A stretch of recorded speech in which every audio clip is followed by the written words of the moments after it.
that, as you alluded to some folks earlier, Aaron, have said could just exacerbate the polarization, further increase the contentiousness of this issue.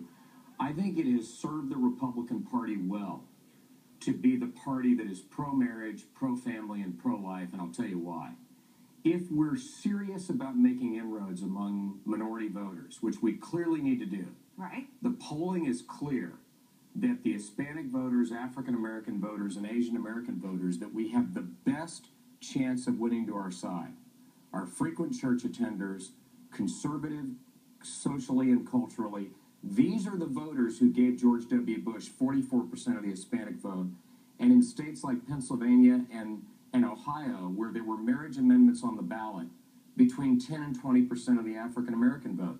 Any Republican nominee for president would take that in a New York minute today, and George W. Bush did it by being unapologetically pro-marriage. And I mean, it's an interesting point that Ralph raises. Dr. Richard Lando, another influential voice, religious voice in the Republican Party, leader of the Southern Baptist Convention, said that young members of his community are over this. And I want to quote what he said, because it's a little bit different than what Ralph just said, and get your reaction. He said, basically, talking about the young people, they just don't think it's something we want to talk about. They say it feels intolerant.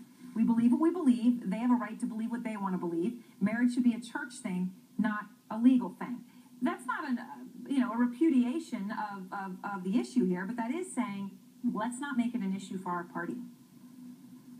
And I think that's the right way to go about it. It should not be a banner issue for the Republican Party, but Republicans and everybody else has got to acknowledge that this is the most rapidly evolving social issue we have seen in our lifetime.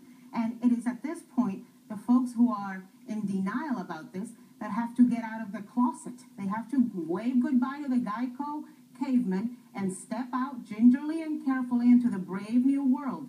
Gay couples are a part of the fiber of society. And it is because gay couples agree that the institution of marriage is such an important part of our society that they want to be part of it. Nobody wants to tinker with traditional marriage. Nobody wants to negatively impact traditional marriage in any way. They just want to be part of that tradition. And Republicans, Democrats, we all have to realize that we cannot pray away the gay. We cannot shut our eyes at this point, say we want to go back to Kansas and make the children of the gay couples go away, make the gay couples go away. They are our neighbors, they are our sisters, they are our brothers, they are Republicans.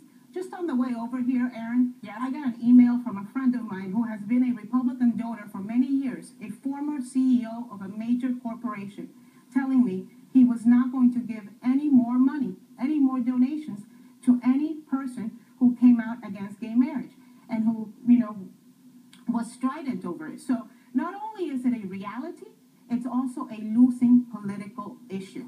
Time to get